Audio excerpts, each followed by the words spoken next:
Il y a longtemps, alors que j'irais sur le net, à la recherche d'une nouvelle victime, je suis tombé sur un document tout à fait intéressant. J'ai alors fait mes recherches, à ma manière, c'est-à-dire pas très légalement. J'aime ça, entrer dans l'intimité des gens, regrouper des informations privées sur eux, et ensuite le leur balancer à la figure. Ça les effraie, les rend plus prudents, parfois même paranoïaques, et c'est jouissif de voir ça. Je suis ce que certains d'entre vous pourraient nommer un stalker, même si je trouve le mot un peu fort. Mais récemment, une de mes trouvailles a changé mon hobby, du tout au tout. Après ma découverte, j'ai eu comme une intuition, que le cas que j'avais sous les yeux n'était pas unique, que d'autres avaient subi la même chose, que tout était plus complexe qu'il n'y paraissait. Alors, j'ai fait ce que je fais de mieux. J'ai cherché, j'ai hacké. Je me suis rendu dans des lieux interdits, j'ai repoussé les limites du virtuel. Le résultat a dépassé de loin mes attentes.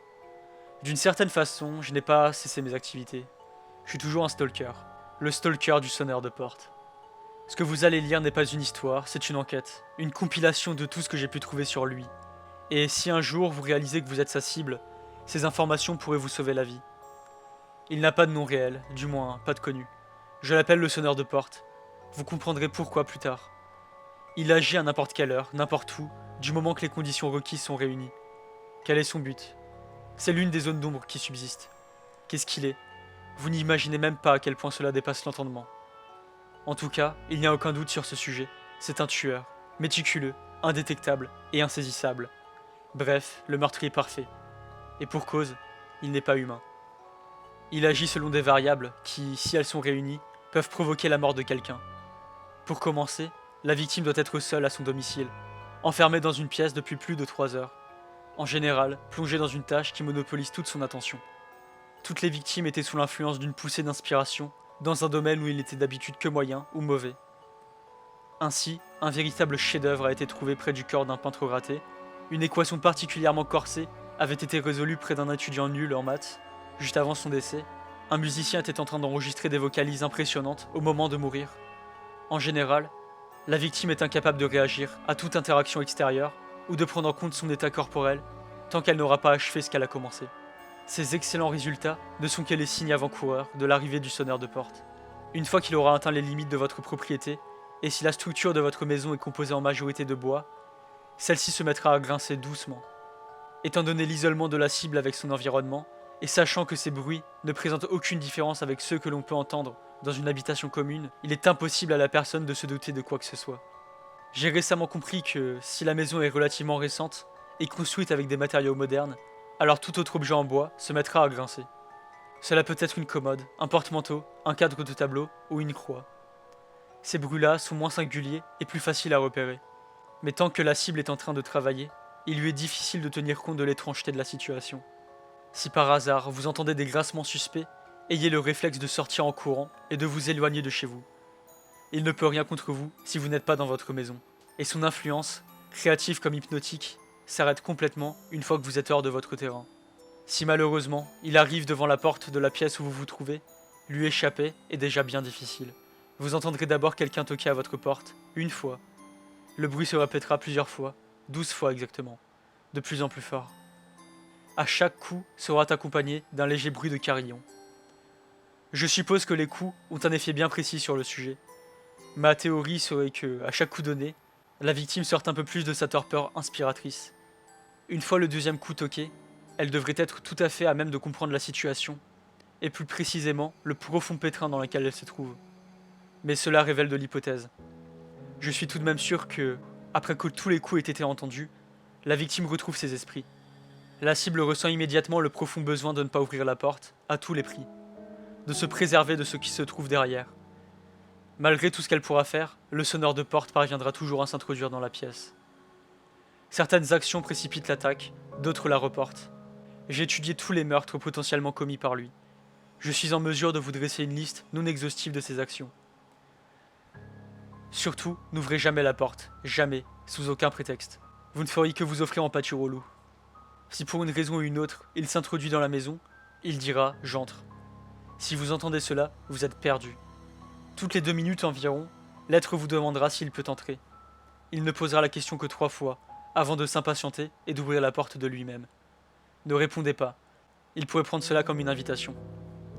Il est tout à fait possible qu'il tente de se faire passer pour un proche en donnant un nom familier et en adoptant la voix correspondant à la personne. Dans ce cas, la variante suivante ne s'applique pas. La seule question que vous pouvez lui poser est « Qui est-ce ?» Mais vous n'obtiendrez en retour qu'un silence prolongé, d'environ 4 minutes. Cela peut être utile pour gagner du temps supplémentaire. Mais ne lui demandez pas 2 fois, ou il viendra vous prendre. N'essayez pas de le voir à travers une fenêtre, et ne le filmez surtout pas. Les agonies de ceux ayant tenté ont duré plus longtemps que les autres. Il n'est par contre pas dérangé ou ne détecte pas les appareils d'enregistrement audio. Vous devrez donc avoir le réflexe d'enregistrer la conversation. Si vous devez mourir, au moins votre mort aura servi à apporter de nouveaux éléments à mon enquête. Il est inutile de tenter de sortir par un autre accès. Vous seriez incapable d'ouvrir les portes et fenêtres de votre habitation, toutes mystérieusement closes. À part votre porte principale, mais ce serait signé votre arrêt de mort. Vous pourrez être sauvé si quelqu'un entre dans votre propriété alors que le sonneur de porte n'a pas encore pénétré chez vous. Mais il vous faut être très chanceux, vraiment. Si vous tentez de vous barricader et qu'il s'en rend compte, méfiez-vous. Certains meurtres que je lui ai attribués montraient indéniablement qu'il ne rentrait même pas, qu'il utilisait directement la porte pour écraser la victime. C'est une manière de suicide néanmoins plus douce que les heures d'agonie qu'il vous réserve s'il parvient à rentrer. Un enregistrement que j'ai récupéré prouvait que si vous faites énormément de bruit, le sonneur de porte entrera dans votre champ de vision, par le biais d'une fenêtre ou en ouvrant la porte, et vous demandera avec une sincère inquiétude « Tout va bien ». Bien sûr, vous serez ensuite torturé et tué puisque vous l'aurez vu. Très récemment, j'ai pu rencontrer et interroger l'une des survivantes du sonneur. Cette femme traînait dans sa salle de bain depuis plus de 3 heures et était dans sa douche. Elle se découvrait un véritable talent pour les Scooby-Doo, action qu'elle avait eu envie d'accomplir sans vraiment savoir pourquoi, poussée par son instinct, quand il a toqué à sa porte et demandé s'il pouvait entrer. Pas du tout informée de la nature du visiteur et inquiète de savoir que quelqu'un rôdait dans sa demeure alors qu'elle était censée être seule, elle l'a sommé de sortir de chez elle. Il a aussitôt ouvert la porte afin de la prendre, mais curieusement, il s'est figé quand il l'a vue et a précipitamment refermé la porte. Mon témoin a catégoriquement refusé de me le décrire, malgré toutes mes questions.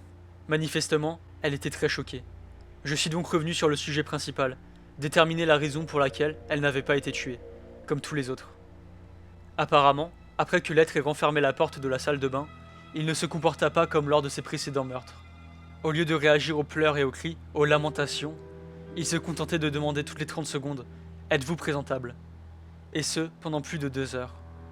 Quand le mari de la femme est rentré chez lui, il trouva sa femme effondrée dans la salle de bain, tremblante et choquée.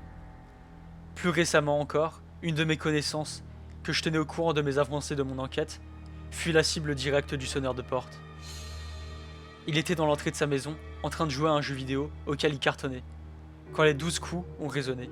Quand il a entendu la voix, il fit sans doute le lien avec mes recherches, puis avec cette jeune femme chanceuse qui a pu échapper à la mort, et a sûrement décidé de tenter le coup. Il a donc tout de suite lancé l'enregistrement audio sur son ordinateur portable, afin qu'en subsiste une trace, avant de se déshabiller et de répondre « Je ne suis pas présentable ». Il fut retrouvé mort à son domicile, une serviette blanche, pudiquement posée pour cacher ses parties génitales. Une question se pose donc, est-ce que le sonneur de porte ne serait-il pas galant qu'envers l'agente féminine? Ou bien un autre facteur extérieur, ou son absence, aurait-il déterminé la mort de mon ami? J'ignore beaucoup de choses au sujet du sonneur. Quel est son but? D'où vient-il? Pourquoi une telle prévenance pour nous, êtres humains, alors que, vraisemblablement, sa mission consiste à nous tuer? Mon ami fut-il tué par hasard, ou bien le sonneur de porte était-il en train de remonter ma piste? C'est pour cela que je passe sur internet le fruit de mes recherches. Ainsi, si je venais à disparaître, d'autres pourraient prendre la suite. C'est à vous de jouer maintenant.